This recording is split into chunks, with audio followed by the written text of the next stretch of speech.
Today we're doing a review for Amazon Originals Never Tell collection. The tagline for this collection is, "Can you keep a secret?" As of recording, this is the most recent release on these Amazon Original collections, and it is a thriller-based collection, which is a little bit outside of what I usually read and review, but I have started picking up a lot more thrillers, I think starting in May, and it's kind of followed me. It only made sense for me to go ahead and take a look at these short stories and see how I feel about them. As always, I'm going to be reviewing the story, questioning whether or not they live up to the tagline of the collection, and evaluating their position within their own collection. Starting with Everywhere You Look by Constantine. This one was so generic I almost abandoned the project before it really started. Thriller is a newer genre for me, so I thought maybe I was missing something about it. From my perspective, the story felt incredibly obvious and lacking. I didn't connect with the characters, their struggle, their emotions. And truly, I sort of despised our main protagonist. She's so dumb, incapable of living on her own or living for herself. I don't know, maybe I'm insensitive of her mourning process or her reliance on her father or how traumatic it would be to lose your father when you're 18, 19. All of it felt unauthentic and she should be over it or moving on or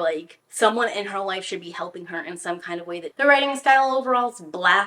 I don't think it has any sort of joy or uniqueness in it. It's almost like reading an instruction manual. But what knocked this from a 3-star because it's generic into a 2-star is the thriller genre. To me, a thriller should be fast-paced. It should be suspenseful. It should be interesting. It should keep you wondering and guessing and driving you turning pages. And the fact that I just didn't feel an iota of any of that says to me it's not a good thriller. Also, I think the author worked way too hard to make these characters quote-unquote good guys in a series of unfortunate circumstances. And I think if we'd had them be a little bit more morally ambiguous or had some kind of ethical thing they had to grapple with, they would have been a lot more interesting and full-bodied. Does this story fit the collection's tagline, "Can you keep a secret?" Not really, since this girl tells everyone everything is a Scooby-Doo wrap-up almost. I guess you could argue that narratively she's trying to uncover the truth of a certain circumstance, and in that way there's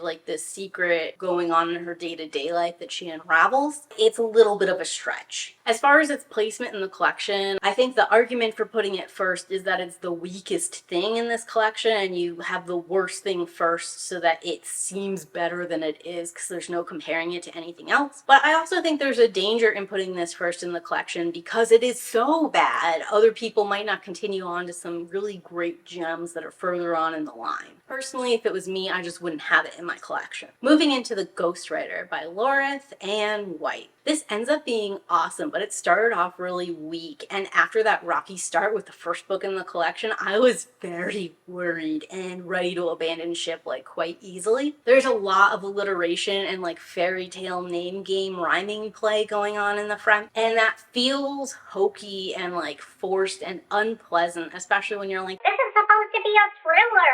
This is not the kind of prose I'm expecting. You get a little further into the story and there's less of that alliteration and rhyming crap, so the few times it comes in is appreciated instead of overly done annoying. There's this tie-in to why the fairy tale stuff and the poetry exists at all, and that also helps make it feel like a planned part of the story and therefore appreciated instead of a stylistic choice that doesn't fit what's going on. This one is also a gothic horror, gothic mystery kind of reveal, and I love the goth. Getting into that moody, atmospheric, isolated house, this element that maybe there's hauntings or hallucinations, this cat and mouse messages on the mirror that appear in the steam, words and phrases that have double meaning and could go either way. All that stuff is really fun, atmospheric, great time. And I think they do a good job holding on to the twist at the end, so when we get the little reveal in the back, it really is a surprise. Several days after reading this, I realized how unrealistic and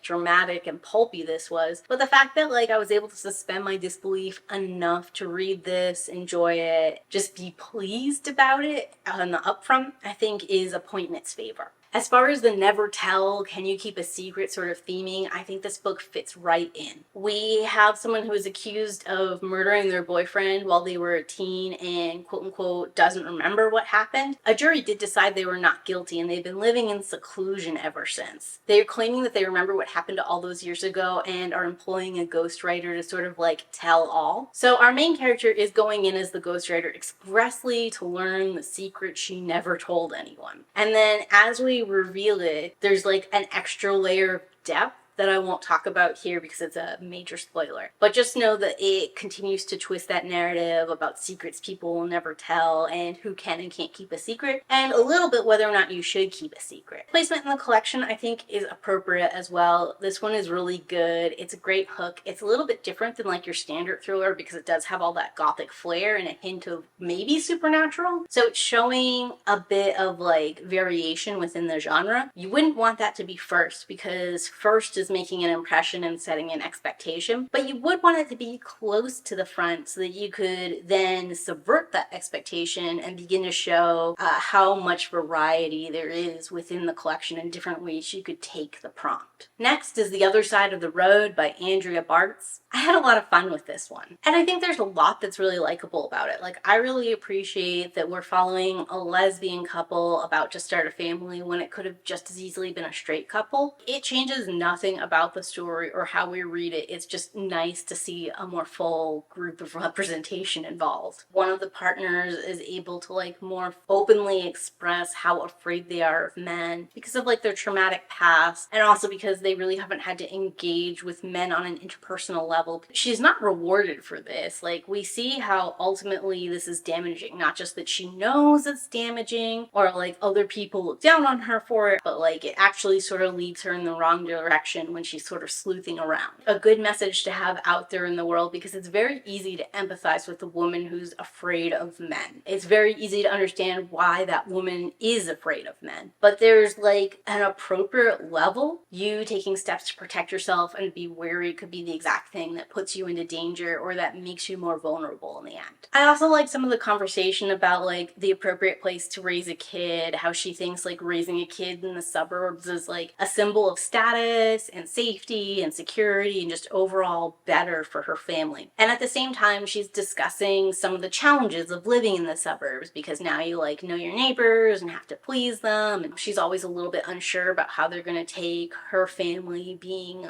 non-traditional. There's also like this interesting juxtaposition of her and her wife and like how they interact with the world, how stable and confident they are versus like what they would or wouldn't do, the extremes they'd go to. The actual ending itself is great. In this case, can you keep a secret for the theming makes sense because our main character decides to keep a secret. Its placement here in the middle I think is pretty good. I could see this one taking the place of Everywhere You Look and just cutting Everywhere You Look from the collection, but it's fine here in the middle too. Next is Scorpians by Howell. This is average across the board. It's doing everything adequately. It develops the character just fine. It tells the story just fine. It is a heist with secret reveals and good people and bad people and a bunch of coincidences that are kind of funny but not so funny you're thrown out of the story. All of it is fine. None of it's good. I did want to know what was going to happen next and how things were going to fall apart, but I wasn't like crazily driven. If this book had got lost at sea while it was halfway through, I would not have replaced it to figure out what happened. In all honesty, I probably will not remember this when I do my yearly book tier list. As far as placement goes, I think putting it here in the soggy middle makes sense. It's not a bad story, but it's not a good story either. It's just like, okay, that was another thing to fill the collection's roster. I don't think it's necessarily a fair reflection of what Howell can do. I recently read These Toxic Things by her, and that was really, really good. So I'm definitely interested in reading other things from her in the future. However, if this had been my introduction to who she is and what she does, I would not have gone on to read other things. Next is Jackrabbit Skin by Pokhara. I love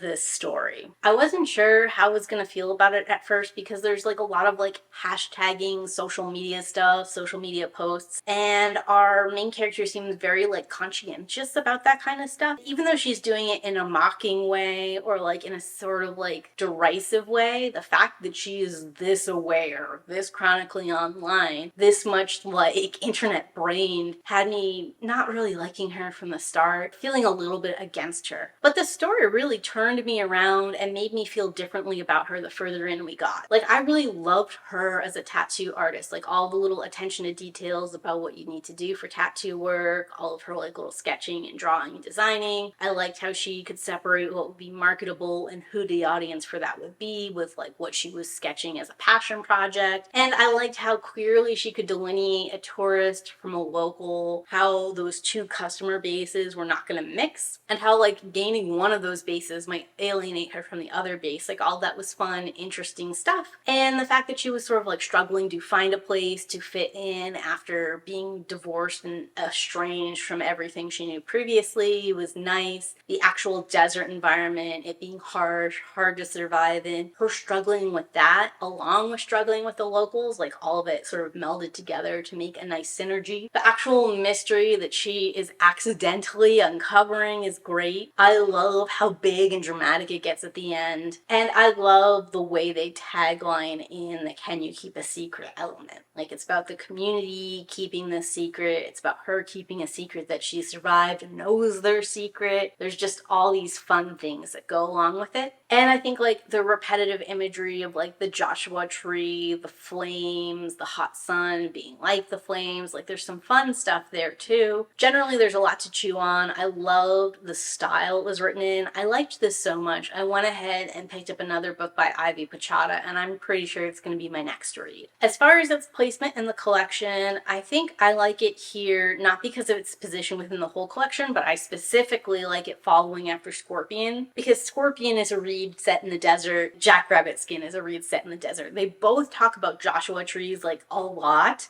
It's interesting that both of the settings are so similar, and I think that element makes a nice transition from one story to the other, where like there's not necessarily anything else that is very connective. I guess as far as it being in the back end, that makes sense too, because this one is so much better than everything else that came before it. We're like crescendoing into like a big, dramatic, awesome finish. I might even argue it should be last, which moves me into the actual last story in the collection, The Bad Friend by Caroline Keynes. Now, personally, I love this story, but I have some reservations about considering it a thriller. I do think placing it in the thriller genre is helpful because it subverts expectations, and I was reading it and listening to it the whole time like expecting it to take a turn this way or a turn that way. So the actual turn it takes 100% caught me by surprise and is part of what makes this such an engaging, dramatic read. It also opens telling in second person narration, starting with "you do this, you do that." And for me personally, that really drew me close to our main character and connected me to them.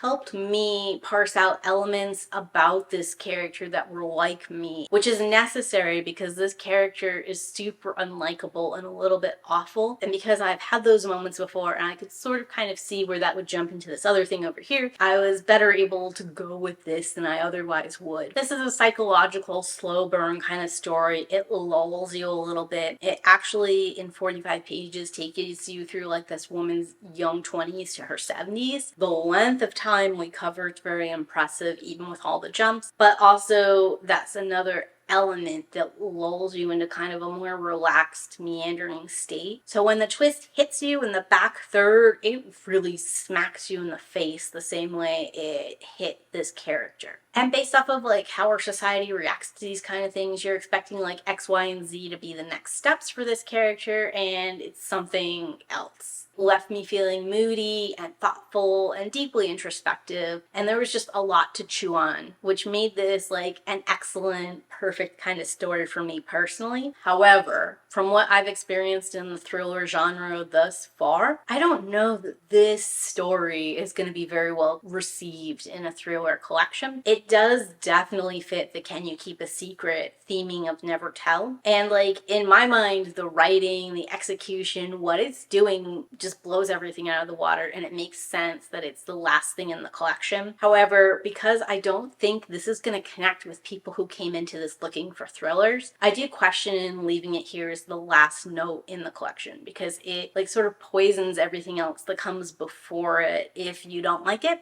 And I'm willing to bet money that most people who read this book didn't like it. Either thought it was boring, or thought that it was a shock value, or thought any number of negative things about it, which is fine. Like, everyone is allowed to have their own opinion about this book. If it were me, I might not be as bold as these folks were to put it at the end. I might have put it in the middle or second to last, just so that you don't end the collection on a sour note for fans of this genre. But if we're just talking about like an artistic progression and doing something that's like a boom at the end, then this is great. And of course, for me, it worked super well. I love it here. I think it's great. But that's gonna be everything I thought about the Amazon Originals Never Tell collection. Have you read this collection or a single book in it? If so, let me know in the comments down below what your favorite was. And as always, keep reading.